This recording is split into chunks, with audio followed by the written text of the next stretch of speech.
Welcome to episode 5, and we are focusing on choosing your impact color today. So this is all about committing to color. And this is so important because when you think about personalizing your space, one of the primary ways that you do that is through the use of color. Color also is one of the best ways to communicate emotion, feeling, mood, spirit, and overall intent. So selecting and choosing your impact color is extremely important for those reasons. Typically people fall into two categories when it comes to choosing a color. The first one is color shy. So that is the person who is a little bit scared, a little bit intimidated, not really quite sure what color to choose, often goes for beige walls, often has tons of paint chips but has not committed to one yet. So the second type of color personality, and this is where I fall into, guys, is the color confident. Okay, this is a person who is not afraid of color. This is a person who has already identified either the color or types of colors that they like, and they're okay with making a commitment. They're okay with expressing it in a very bold way. So just to repeat, there are two different types of color personalities. Either you're the color shy, meaning you're intimidated, reserved, non-committal as it relates to color, or you are like me, and you're much more confident and you embrace color, you're not shy, you're ready to commit to it, and you have identified colors that you love. It's important for you to know that colors have meaning. And this is important whether you are a color confident person or a color shy. The colors that you choose for your home will ultimately create the environment and create the experience and transfer the energy that you would like to receive. And that's really important. So for me, I'll give you a great example, blue. Blue has the ability to soothe. It's very calming. It references water, and it's something that is very relaxing. So my color palette in my home often has blue undertones. And the reason why that's so important to me is because I live a very busy life. I travel, I work, I don't sleep as much as I should. But for me, when I come home, it's all about relaxing. I don't need a lot of noise. I don't need to be overstimulated. So blue for me, the meaning of blue, and the reason why it was selected for me is because the emotions that it actually exudes and the energy that it pushes out is all about being cool, calm, and relaxing. Conversely, if you are looking for fun and energy and passion, then red is your color. Red is where you want to go. But if you want to have an environment that is much more regal and plush and sophisticated and elegant, maybe even opulent, purple is the color for you.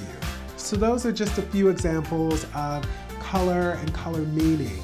But you must know as you're starting to commit to color, and you can't give up on it, guys, you gotta choose a color. When you do choose a color, you need to make sure that that color that you're choosing, that you understand that it does have meaning and it has power and that it has energy.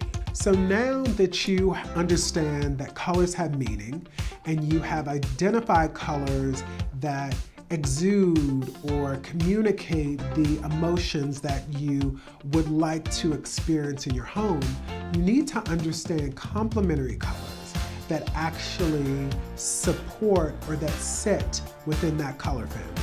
This is really important because no one should have a one note, one color, one shade home. You know, too much of a good thing, you know, it's like if you have one lollipop, if you have 50 lollipops, all of a sudden you're sick, right? So if you have one item or two items that's navy blue, it's okay. But if you have everything in your home that's navy blue, it's gonna fall flat really quickly and you're gonna be over it. So it's really important that once you actually identify your preferred color, based off of the mood that it actually creates, you need to understand the complementary colors that actually sit and live next to it. And this is a very easy thing that you can find. You can Google it, you go to a paint store. It's basically a color wheel. A color wheel has all of the color families in a circle formation, and they've grouped them together by cools, which are typically blues, greens, and purples, to warms, which are yellow, orange, and red, to neutrals, which are blacks, browns, and grays. So once you identify what your color is, then you need to understand what the complementary colors are and where you live in the color family so that you can start to create a harmonious environment. So now that you know that there are two types of color palette combinations, I'd like to share one that I use that we, meaning my industry folks, the people in the business, have used for many years. And it's actually a hybrid. It's a combination of monochromatic, which is primarily used in just a shot, just a small infusion of the complementary color.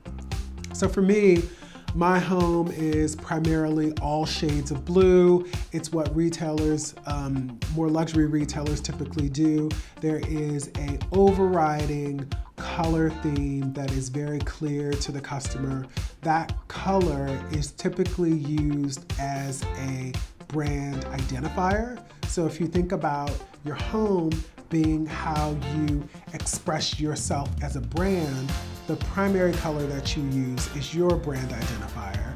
And then what we've used in retail is that we use an infusion, an injection of a complementary color for spontaneity and to keep the customer engaged.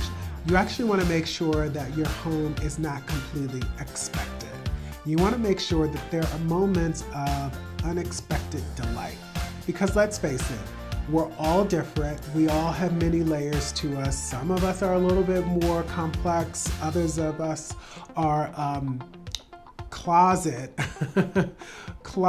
pieces of excitement, right? That's who we are. So you want to make sure that you have a moment of unexpected twist and wit, and color is a great way to do that.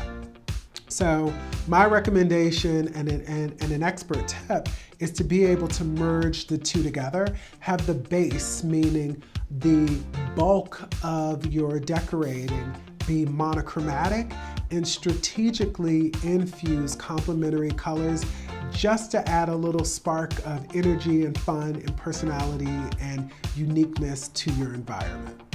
So this episode, we're talking about the commitment of color. And the commitment of color really is about understanding color psychology. Color has meaning. Color has emotion. Color has energy. And it's extremely important for you to understand the power of color as you're decorating. So if you are trying to create an environment or a room that is cool, calm, and soothing, please do not choose red, because the emotion and the mood and the energy around red is about passion. It's about being vibrant. It's about being happy. It's about being energetic. And that is completely opposite of creating a cooling environment. Conversely, if you're trying to create an environment that is sophisticated and one that is regal, then purple is your color for you. So this whole idea of psychology around color and mood and emotion is a fact, and it's actually something that happens subconscious, that we don't think of top of mind, but we actually internalize it and we experience it every day. And branding and marketers have used it for years. Album covers and CD covers have been sold off of it. There is a huge industry of people who are paid to attach branding and iconography with color to communicate the emotion that you want. Even food color has an emotion to it. I mean, it's very interesting. I'll elaborate a little bit, but if you think about drinking something that is red flavored, or I should say, if you think about drinking something that is red, you automatically and subconsciously think that it will taste like cherry or strawberry or apple, right? So it's subconsciously, the color is communicating an emotion to you, or it's communicating a message to you, and you are conversely trying to relate it back to something that you tasted before. So when you see a color, you're actually receiving and accepting emotions and moods that you have grown to know and believe from being socialized subconsciously throughout your life. And so now is your time to actually consciously choose a color to communicate and convey the emotions that you want in your personal space. So once again, this whole idea of color theory is true, and you need to know it as you start to decorate, because this is your personal space, this is your personal home, and you want to make sure that you maximize every single inch of it and that it truly represents what you want it to be. So I have a personal story to tell you, and this is from when I was in my early 20s. It was my first apartment, so excited about it. It was just really cute. Wasn't big, it was affordable. I was lucky, I actually got a corner unit, and I decided I wanted to decorate. And after I had all of my furniture in the space, I came home probably about 2 weeks later, and I looked around and I said, Eric, God, it still doesn't feel right. It doesn't feel like it's my house. And so I decided to go to Home Depot and I bought a gallon of paint. And I chose a color, a happy color. It was yellow, golden yellow. And I got a gallon of paint and I decided I'm gonna paint a wall. I'm gonna paint a wall in my living room. I just need to brighten it up. So I decided to choose a focal wall in my living room. I painted it, was happy with it, invited a friend over to my home, and the first thing they said is, oh, great space. When are you gonna be done painting? And I thought, wait, I'm done painting. And they said, oh, okay, nice job. And what I realized is the whole idea of an accent wall and painting an accent wall, guys, that just doesn't work. So this video is called Commit to Color.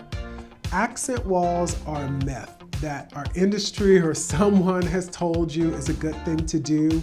They always make a room look unfinished. So when you paint all four sides, all four walls for impact. It definitely takes a half thought or a half phrase and makes it a full thought or a completed sentence. And when you're decorating, you definitely want to finish the sentence, and you want to finish it with a punctuation, and nothing does that like a beautifully painted room.